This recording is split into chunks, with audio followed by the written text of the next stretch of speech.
여기 하나님 보시기에 아름다운 한 남자가 있습니다. 하나님 보시기에 참으로 위대한 남자가 있습니다. 그가 누굽니까? 우리가 너무나 잘 아는 다윗 왕입니다.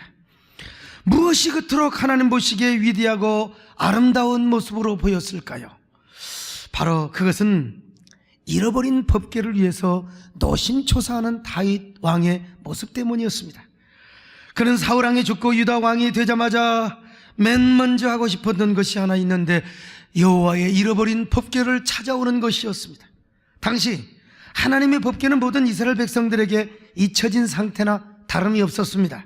그때 다윗은 유다 왕이 되자마자 하나님의 법궤부터 찾아오려고 합니다.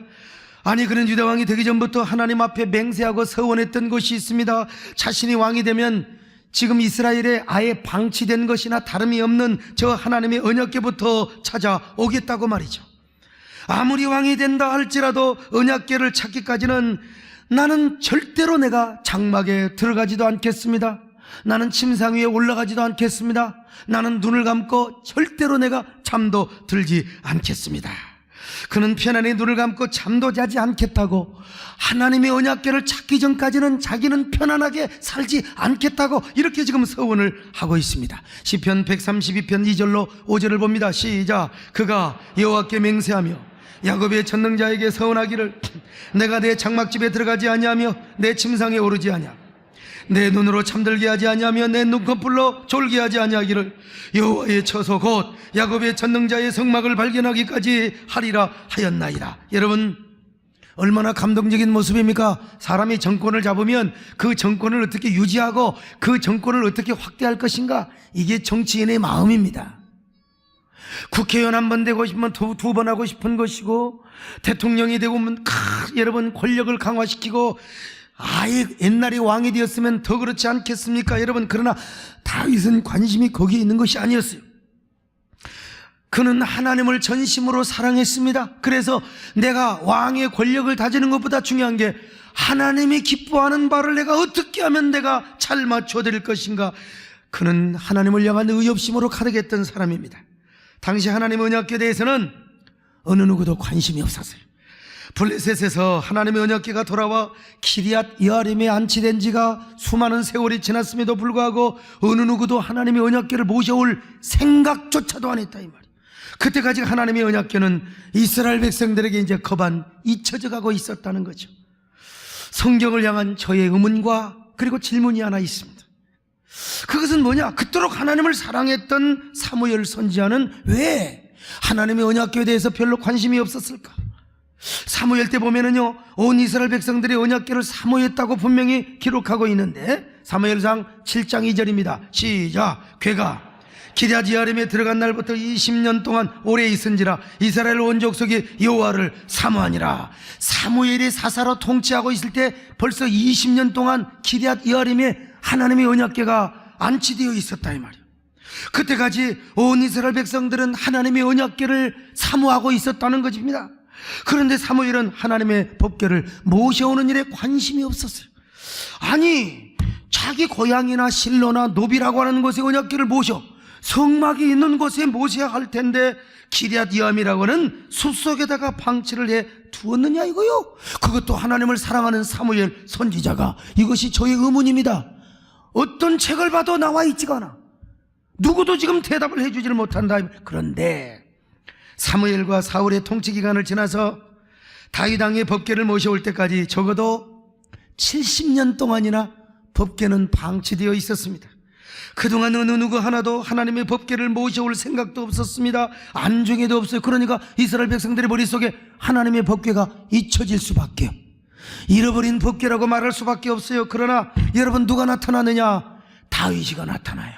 다윗이가 나타나서 하나님의 언약궤를 찾았습니다. 왜냐하면 다윗은 누구보다 유달리 하나님을 사랑하고 그리고 하나님을 사모하는 마음이 있어요. 여러분도 오늘 다윗처럼 하나님을 사랑하시기를 바랍니다. 사모하는 마음을 가지시기를 바랍니다.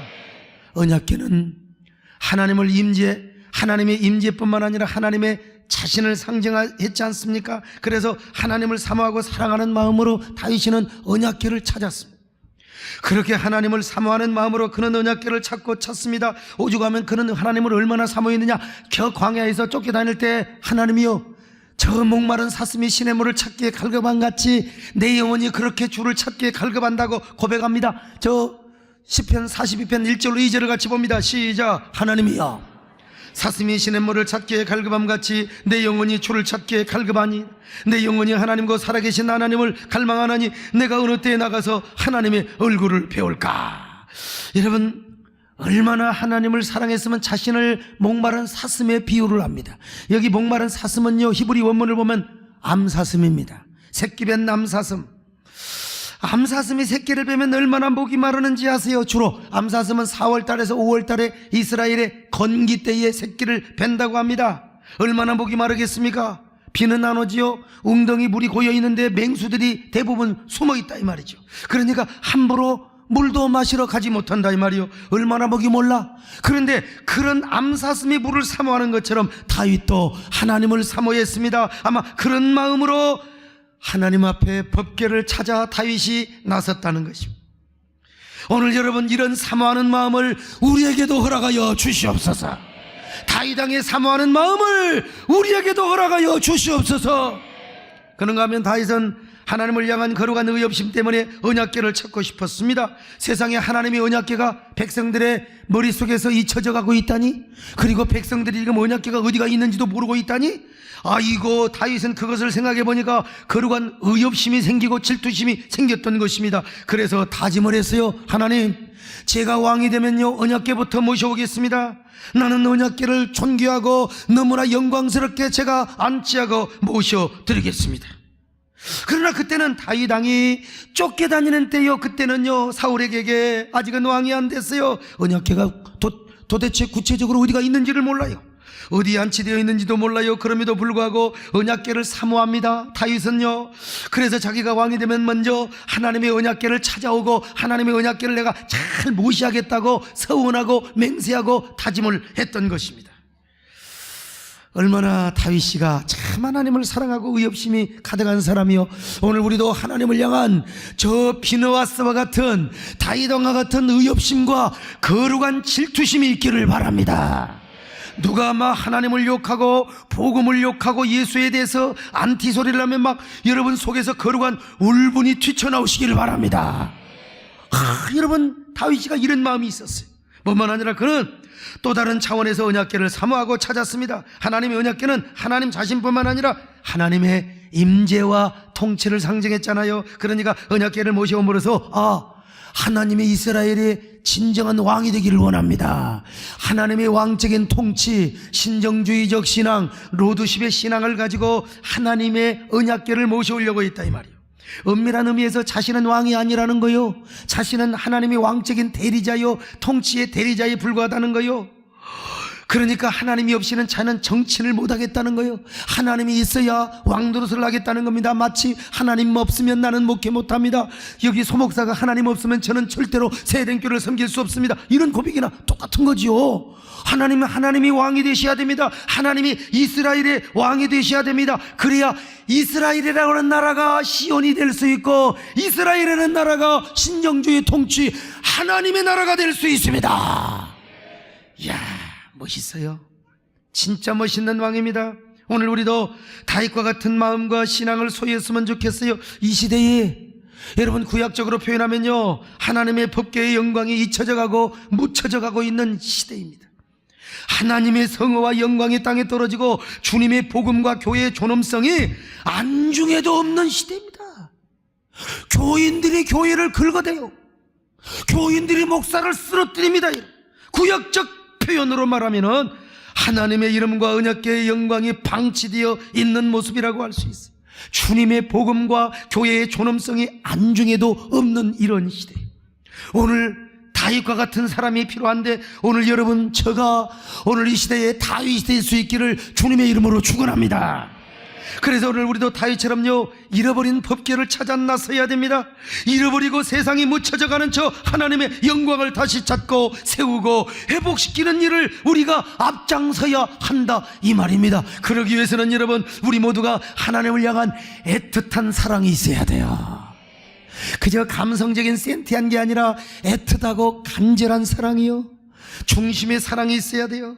하나님을 향한 의협심과 질투심이 있어야 됩니다. 신정주의 신앙과 로드십 신앙을 가져야 돼요. 그런 여러분이 이 시대에 잃어버린 언약궤를 다시 찾아올 수 있는 것입니다. 법궤를 찾아올 수 있는 거요. 그래서 다윗이가 그런 왕이 되자마자 언약궤를 찾아 나섰습니다. 그의 모든 신하들과 병사들 이스라엘 곳곳에 풀어가지고, 야, 언약궤가 어디가 있다냐, 가서 조사를 좀 해와봐라. 그러다가 마침내 하나님의 언약궤를 찾았는데 그 언약궤가 에브라다에 있다는 소식을 들었습니다. 그리고 그 소식을 듣고 나무밭에 달려가서 보니까 거기에 하나님의 언약궤가 있습니다. 그래서 다윗과 부하들은 그곳에 가서 하나님의 언약궤 앞에 가서 엎드려 경배를 하고 예배를 드렸다는 이야기입니다. 자, 오늘 6절로 7절의 말씀을 봅니다. 시작. 우리가 그것이 에브라다에 있다 함을 들었더니 나무밭에서 찾았도다. 우리가 그의 계신 곳으로 들어가서 그의 발등상 앞에서 엎드려 예배하리로다. 할렐루야. 에브라다는 도대체 어디를 말할까요? 일반적으로 에브라다는 다윗의 고향인 베들레헴에 대한 애칭이나 시적인 표현으로 쓰여졌다고 학자들은 해석합니다. 실제로 미가서 5장 2절에 보니까 그렇게 나와 있습니다. 그러면 실제로 하나님의 언약궤가 베들레헴에 있었단 말인가? 그건 아닙니다. 아무리 이스라엘 역사를 뒤져봐도 언약궤가 베들레헴에 한 번도 머문 적은 없습니다. 아마 다윗과 그의 부하들은 자신들의 고향인 베들레헴 지역에서 언약궤에 대한 소식을 들었던 것 같습니다. 왜냐하면 6절에 우리가 그것이 에브라다에 있다함을 들었더니라는 히브리어 문장은 이렇게 해석이 가능합니다. 우리가 베들레헴 지역에서 언약궤에 대한 소식을 들었다라고 번역이 가능하거든. 물론 학자들 사이에는 이 에브라다를 에브라임 사람에 대한 문학적 표현이라고 해석하기도 합니다. 사무엘상 1장 1절에 보니까 에브라티, 에브람 사람이라고 하거든요. 자, 그렇다면 하나님의 법궤가 에브라임 사람들이 사는 지역에 있었단 말로 해서, 하나님의 법궤는 에브라임 사람이 사는 그 지역에 있다, 이렇게 해석을 해야 되겠죠. 실제로 하나님의 언약궤가 있었던 기럇 여리엄 지역은 에브라임 지파의 경계선 안에 들어있는 곳이기도 합니다. 자, 그렇다면 여기서 나무밭에서 하나님의 언약궤를 발견했다고 하는데, 여기 나무밭이란 말은 무슨 말이냐? 바로 기럇 여아림의 시적 표현이고 상징적 표현입니다.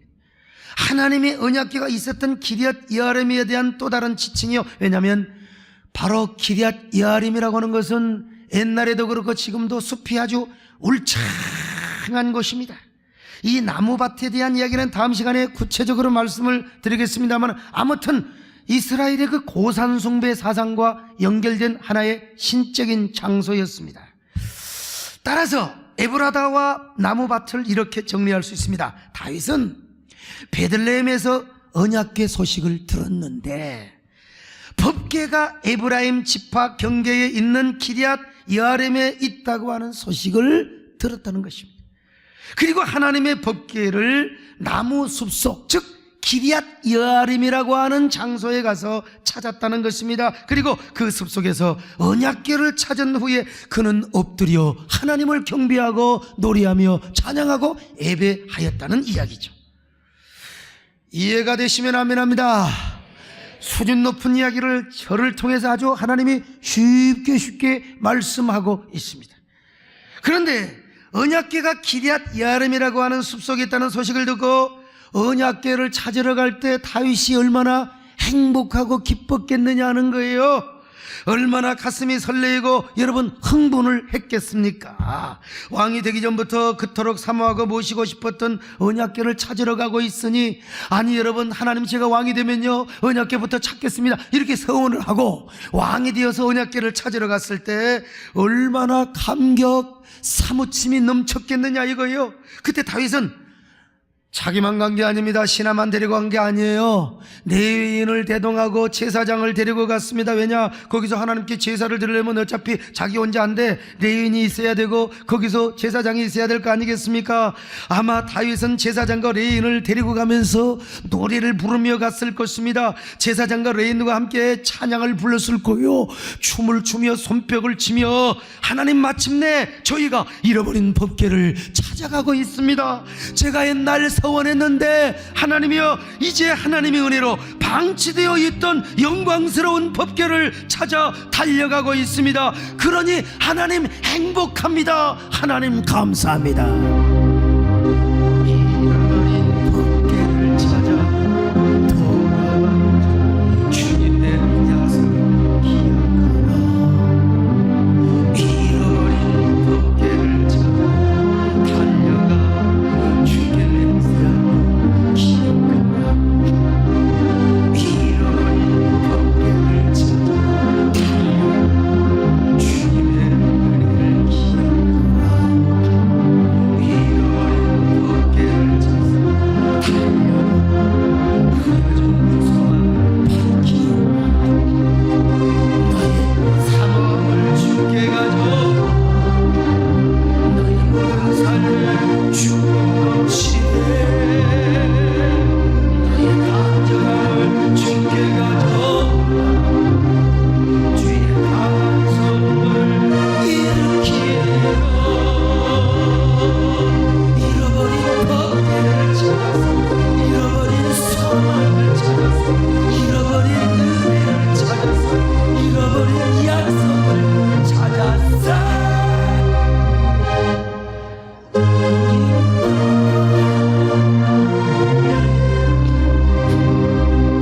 다윗이 불렀을 때는 굉장히 잘 불렀을 텐데 말이죠. 이렇게 달려가서 그들은 법궤 앞에가 엎드렸습니다. 바로 법궤 앞에 엎드린 것을 하나님의 발등상 앞에 엎드린 것으로 표현하고 있습니다. 거기서 다윗은 아마 수금을 타고 하프를 켰을지 몰라요. 그렇게 노래하며 하나님께 예배를 드렸습니다. 자, 132편 7절 시작. 우리가 그에 계신 곳으로 들어가서 그의 발등상 앞에서 엎드려 예배하리로다. 하나님뿐만 아니라 이스라엘 백성들을 향하여 이렇게 외쳤을 것입니다. 이스라엘 백성들이여, 우리가 여호와의 법궤를 찾았습니다. 하나님의 은혜로 여호와의 법궤를 찾았습니다. 여러분도 언약궤 앞으로 돌아오세요.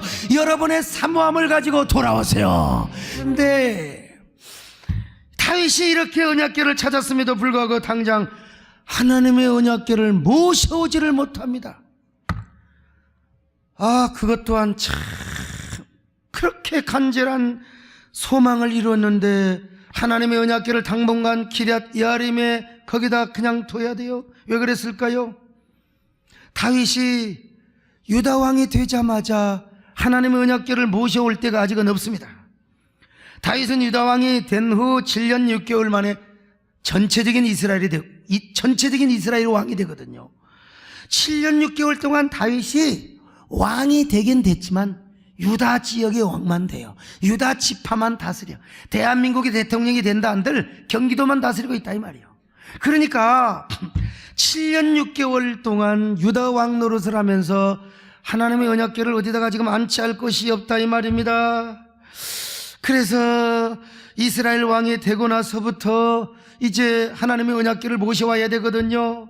그러니까 7년 6개월 후에 이스라엘 전체 왕이 되고 나서야 하나님의 언약궤를 모셔와야 한다 이 말입니다. 그런데 오늘 시편 132편을 보니까 다윗 왕이 왕 되기 전부터 하나님의 언약궤를 사모했고 언약궤를 찾을 것을 막 서원했단 말입니다. 왕이 되자마자 하나님의 언약궤를 찾아서 금방 하나님의 언약궤를 모셔온 것처럼. 그러나 여러분, 시편 132편은 어디까지나 시입니다. 다윗 왕의 후손이 지은 시요, 솔로몬 아니면 스룹바벨이 지었을 텐데 이 시를 문학적으로 시적으로 짓기 때문에 사실적 역사적 표현보다는 아주 이 문학적으로 표현했단 말이죠. 그래서 저는 이러한 의문 질문을 이렇게 정리를 합니다. 당시 다윗은 사울 왕에게 쫓겨다니면서 하나님의 언약궤를 사모했습니다. 그러나 자기가 왕이 되기만 하면 하나님께 먼저 언약궤부터 찾겠다고 서원하고 맹세를 한 건 분명해. 그러다가 유다 왕이 되었어요. 유다 왕이 되자마자 하나님께 서원한 대로 언약궤를 찾으러 갔던 것은 분명하다 이 말입니다. 그러나 아직은 하나님의 언약궤를 모셔올 곳이 없어요. 언약궤는 어디다 모셔와야 되느냐? 예루살렘에다 모셔와야 돼. 거기는 하나님이 선택한 장소거든. 그 예루살렘을 정복해서 그 여부스 성 위에 앞으로 하나님의 성전 건축 부지 위에 하나님의 언약궤를 모셔야 된다 이겁니다. 자, 신명기 14장 23절입니다. 시작. 내 하나님 여호와 곧 여호와께서 그의 이름을 두시려고 택하신 곳이요, 이게 예루살렘이요. 자, 신명기 16장 15절입니다. 시작. 내 하나님 여호와께서 택하신 곳에서, 이게 어디냐? 132편 13절로 14절을 같이 보실까요? 시작. 여호와께서 시온을 택하시고 자기 거처를 삼고자 하여 이르기를 이는 내가 영원히 쉴 것이라, 내가 여기 거주할 것은 이를 원하였음이로다. 여러분, 하나님은요 예루살렘에 성전 짓고 거기다 법궤를 안치하고 거기서 시온에서 이스라엘을 다스리기를 원하셨습니다. 이 마음을 다윗은 알고 있어요. 오늘도 하나님을 사랑하는 사람은 하나님의 마음이 보입니다. 목사를 사랑하는 사람이 목사가 뭘 좋아하는 것을 아는 것처럼 하나님을 사랑하는 사람은 하나님의 계획을 합니다. 그러므로 다윗의 계획은 하나님이 택하신 예루살렘으로 하나님의 언약궤를 모셔오는 것이었어요. 그런데 아직 다윗은 이스라엘의 왕이 못 됐어요. 유다 왕만 됐지 이스라엘의 전체적인 왕이 못 됐다 이 말이에요. 그래서 그는 언약궤가 있는 것만 찾아놓고 거기서 경배를 드렸어요. 그리고 거기서 언약궤를 모시고 있는 아비나답과 그 아들 혹은 손자들에게 언약궤 좀 잘 모셔라고 아마 하사품을 내렸을지도 모릅니다. 훗날 자신이 이스라엘 온 지파를 다스리게 될 때 먼저 예루살렘을 정복하고 그곳에다가 언약궤를 모실 테니 이때까지 하나님의 언약궤를 잘 모셔달라고 부탁을 했을 겁니다. 그래서 나중에 다윗이가 전체적인 이스라엘의 왕이 되자마자 맨 먼저 한 일이 뭔 줄 아세요? 예루살렘을 정복하는 일이었습니다. 그리고 나서 기럇 여아림에 있는 언약궤를 다윗성으로 모셔오게 되었단 말입니다. 여러분, 그러니 다윗은 유다 왕이 되었던 7년 6개월 동안 얼마나 이스라엘의 전체적인 왕이 되기를 사모했겠습니까? 자기가 이스라엘 왕이 되어야 예루살렘을 정복하고 하나님의 언약궤를 모셔올 것 아니겠습니까? 어쩌면 다윗은 7년 6개월 동안 기럇 여아림을 수없이 방문했을 거예요. 제사장인 사독과 아비아달 그리고 레위인을 거느리고 잃어버렸던 법궤를 찾아갔을 것입니다. 어떤 마음으로? 하나님을 사모하는 마음으로, 하나님을 만나고 싶은 마음으로, 자신이 이스라엘의 왕이 되어 빨리 하나님의 언약궤를 예루살렘에 모시기를 원하는 마음으로 여러분 갔어. 그냥 갔겠습니까? 거기서 하나님 앞에 자원제를 드렸을 겁니다. 감사제를 드렸을 거예요. 감사제는 뭐냐? 여러분, 짐승만 드리는 게 아닙니다. 떡도 하나님 앞에 드려서, 그래서 제물과 함께 떡을 이웃에게 나눠줘요. 왜냐? 나는 이렇게 감사 제목이 많아요. 나는 하나님 앞에 이렇게 감사합니다. 감사의 내용을 널리 알리는 의미에서 떡을 나눠주고 제물을 함께 나눠주었다 이 말입니다. 여러분, 그러니 그때도 여러분 가만히 있었겠습니까? 손뼉을 치면서 잃어버린 법궤를 찾았다고 얼마나 춤을 추며 노래하며 하나님 앞에 영광을 돌렸겠습니까?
다윗의 마음을 하나님이 알았습니다. 그래서 언약궤를 사모하며 하나님을 사랑했던 다윗의 집은 여러분 갈수록 흥해갔습니다. 사울의 집은 갈수록 쪼그라들어갔네요. 자, 사무엘하 3장 1절입니다. 시작. 사울의 집과 다윗의 집 사이에 전쟁이 오래매 다윗은 점점 강하여 가고 사울의 집은 점점 여러분, 사울의 집은 사울이 이미 죽었지만 그 아들놈이 있어요.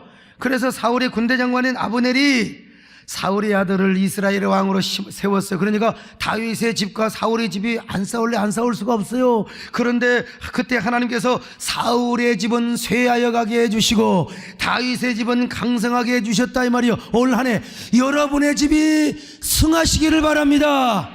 강성하시기를 바랍니다. 쪼그라드는 집은 쪼그라들더라도 어찌 다 강성할 수 있겠습니까? 언약궤를 사모하며 법궤를 찾아오려고 하는 여러분 모두에게 강성한 은혜가 있기를 바랍니다. 여러분이 막 집이 갈수록 강해지시기를 주의 이름으로 축원합니다. 그뿐입니까? 하나님이 사울의 군대 장관 아브넬의 마음을 감동시켰네요. 그래가지고 아브넬이 와가지고요, 세상의 적군의 수장이요, 와가지고 다윗 왕 앞에 투항을 하게 만들었어요. 그래서 마침내 하나님께서 다윗을 온 이스라엘 왕이 되게 해주셨습니다. 사무엘하 3장 20절이요. 시작. 아브넬이 부하 20명과 더불어 헤브론에 이르러 다윗에게 나아가니 다윗이 아브넬과 그와 함께한 사람을 위해 잔치를 배설하였더라. 사무엘하 5장 3절이요. 시작. 이에 이스라엘 모든 장로가 헤브론에 이르러 왕에게 나오매 다윗 왕이 헤브론에서 여호와 앞에 그들과 언약을 맺음에 그들이 다윗에게 기름을 부어 이스라엘 왕으로 삼으니라. 여러분, 참 기가 막 하나님이여 쪼그라들게 하는 집구석은 망합니다. 그래서 사울의 집은 다 망해버렸어요. 그 사울왕 아들을 갖다가 그냥 그 부하가 배신을 해가지고 그냥 암살을 시켜버렸어요. 그러니까 이스라엘의 장로들이 와가지고 아이고 권력이 아닙니까? 우리 왕도 되어 주시오. 그래서 다윗은 가만히 앉아서 전체 이스라엘이 되겠다 이 말이요. 하나님이 여러분의 가정 잘 되게 하려면 그렇게 할 수 있습니다. 여러분, 좋은 사람 만납니다. 의인을 만납니다. 도와준 사람 만납니다. 사람 잘 만납니다. 때를 잘 만납니다. 하나님이 여러분을 일으켜 주시는 거요. 할렐루야. 다윗이 이스라엘 왕이 됐습니다. 그러자 다윗이 맨 먼저 한 것이 무엇인 줄 아십니까? 여부수성을 공략하는 겁니다. 예루살렘 성을 정복한 거예요. 그래야 하나님이 예정하시고 원하셨던 곳에 하나님의 법궤를 모실 수 있는 것 아니겠어요? 그리고 마침내 시온에서 신정주의적 통치, 하나님을 왕으로 모시는 진짜 이스라엘의 왕이 될 수가 있다 이 말이에요. 그러나 말이 그렇지 여부수성은 난공불락입니다. 금성철벽과 같은 곳이에요. 여부수 사람들이 예루살렘 언덕 위에서 견고한 성을 쌓아놓고 지키고 있으니 감히 누구도 엄두도 못 냈습니다. 여부수성? 여호수아도 정복 못했습니다. 갈렙도 정복 못했습니다. 사무엘도 엄두도 못 냈습니다. 근데 다윗이 의협심과 질투심을 가지고 여부성을 치는 거요. 그러자 여러분 여부수 놈들이 뭐라고 말한 줄 아세요? 다윗 왕 군대를 향하여 야 이놈들아, 니들 같은 군사 따위는 우리가 맹인이라도 시각장애자라도 다리를 저는 자들이라도 충분히 막아내고도 남아. 이놈들아, 그만큼 다윗 왕의 군대가 별로 부실했다 이 말이요. 자, 사무엘하 5장 6절 같이 볼까요? 시작. 왕과 그의 부하들이 예루살렘으로 가서 그 땅 주민 여부수 사람을 치리하며 그 사람들이 다윗에게 이르되 내가 결코 이리로 들어오지 못하리라. 맹인과 다리 저는 자라도 너를 물리치리라 하니 그들 생각에는 다윗이 이리로 들어오지 못하리라 함이나. 여러분, 그러나 다윗에게는 군사가 부실해도 용기가 있고 거룩한 의협심이 있다 이 말이요. 오늘 하나님을 향한 의협심이 있고 거룩한 질투심이 있고 거룩한 용기가 있으면 우리가 뭘 못합니까 여러분? 우리 세den교회 성도들이 많았다고 예배당 친 게 아니요, 의협심과 거룩한 질투심, 거룩한 용기를 가지고 여러분 이 예배당을 지었던 거 아니겠습니까 여러분? 그래서 여부수성을 정복했습니다. 다윗이가 여부수성을 딱 정복하자 맨 먼저 뭐가? 하나님의 언약궤를 모셔온 것입니다.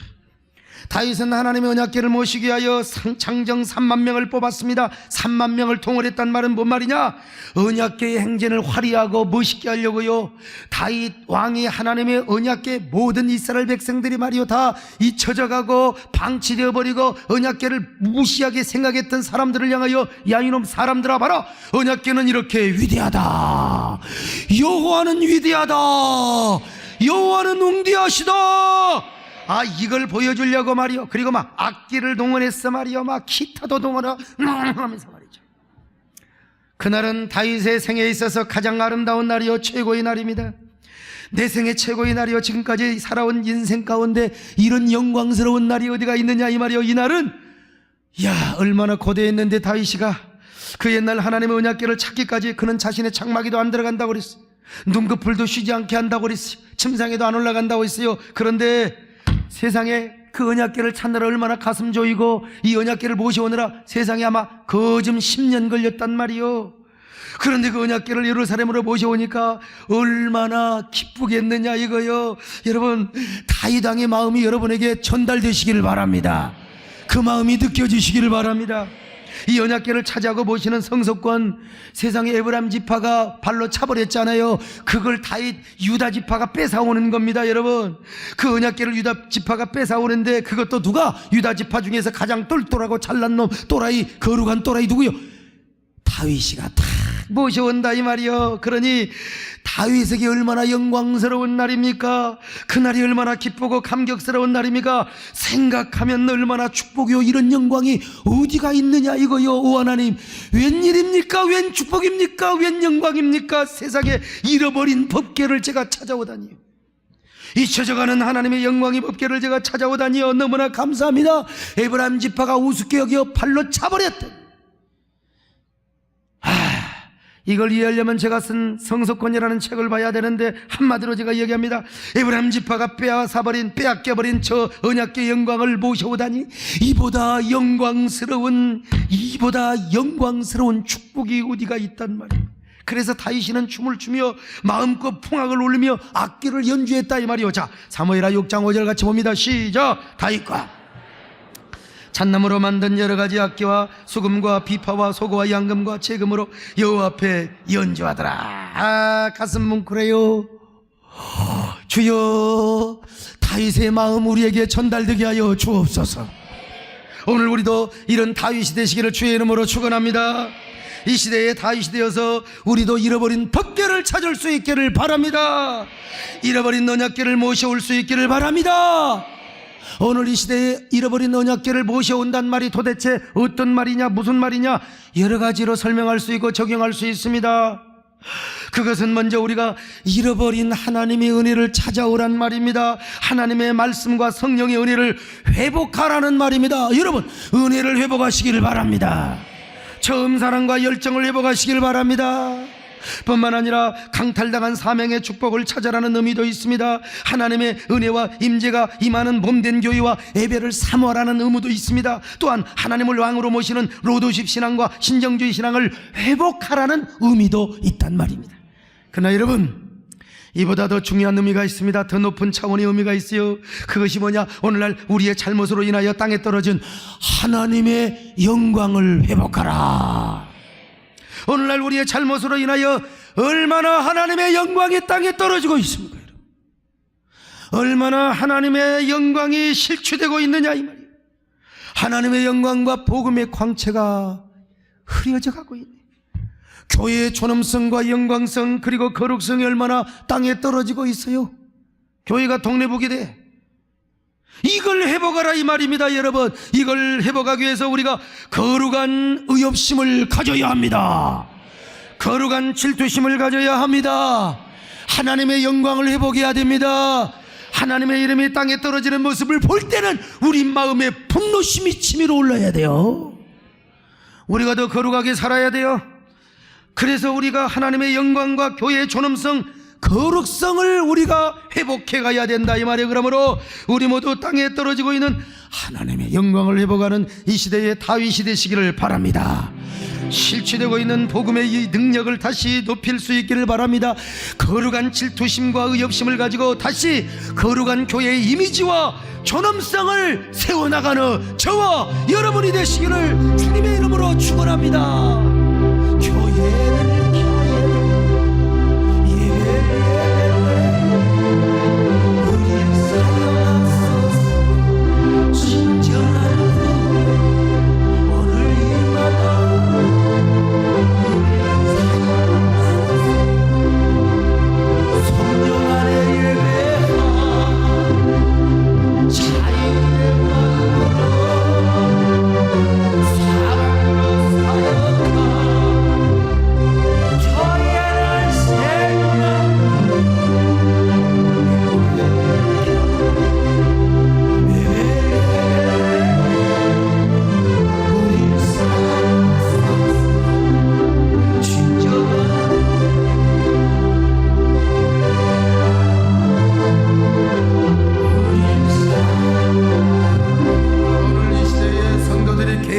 잃어버린 법궤, 한국교회가 지금 잃어버리고 있는, 방치하고 있는 이 법궤의 영광, 오늘 우리가 다시 찾아와야 된다 이겁니다, 여러분요. 그래야 우리가 부흥의 전성기를 맞이할 수 있습니다. 교회 부흥의 전성기를 맞이할 수 있습니다. 근데 타이당에 이렇게 하나님의 언약궤를 모시고 오는데 사고가 나버렸어요. 낙원이라고 하는 타작마당에 이르러 갑자기 소들이 뛰는 거예요. 막 언약궤가 흔들리네. 언약궤가 흔들려. 그러면 땅에 떨어지면 안 돼. 그래서 우사가 자기 깐에는 공명심, 의협심을 가지고 법궤를 만져버렸어요. 그랬더니 하나님께서 그 우사를 찢어서 죽여버리는 거예요. 아이 참, 그토록 경사스럽고 영광스러웠던 법궤 행진이 완전히 초상집이 되어버리고 말았어요. 이 모습을 목격한 다윗이가 그냥 다리에 힘이 축 빠져버린 거예요. 불안하기도 하고 슬프기도 하고 두렵기도 하고 공포스럽기도 하고, 아 내가 뭘 잘못했는가, 왜 내가 이런 일을 당한단 말이야. 언약궤를 모시고 다윗성으로 갈 수도 없고 기럇 아름으로 다시 리턴할 수도 없고 말이요. 거기 있는 모든 사람들이 다 두려워하는 거예요. 제사장도 두려워했어요. 레위인도 두려워합니다. 다 두려워했어요. 언약궤 잘못 모셨다가 우사처럼 죽겠구나, 즉사당하겠구나. 이건요, 언약궤가 축복의 대상이 아니요, 공포와 두려움과 부담의 대상으로 전락되어 버리고 말았어요. 이럴 때는 어떻게 해야 한단 말인가? 다윗이는 이러지도 못하고 저러지도 못합니다. 어떻게 하면 좋은가? 이 문제를 어떻게 해결할 것인가? 그때 한 남자가 등장합니다. 그 남자는 누굽니까? 우리가 잘 아는 오벳 에돔이요. 이제 오벳 에돔 시리즈 설교의 주인공으로 등장합니다. 그는 도대체 어떤 사람인가? 하나님 앞에 누구였는가? 그리고 이 곤란한 상황을 어떻게 해결해 나가는가? 죽여주는 말씀입니다. 그러나 시간이 다 갔습니다. 다음 시간을 기대하시길 바랍니다. 오벳 에돔 시리즈는 얼마든지 기대하셔도 좋습니다. 이 말씀이 우리의 삶을 변화시켜 줄 겁니다. 우리 교회를 변화시켜 줄 겁니다. 그렇다고 오벳 에돔이 금방 쏙 나오지는 않습니다.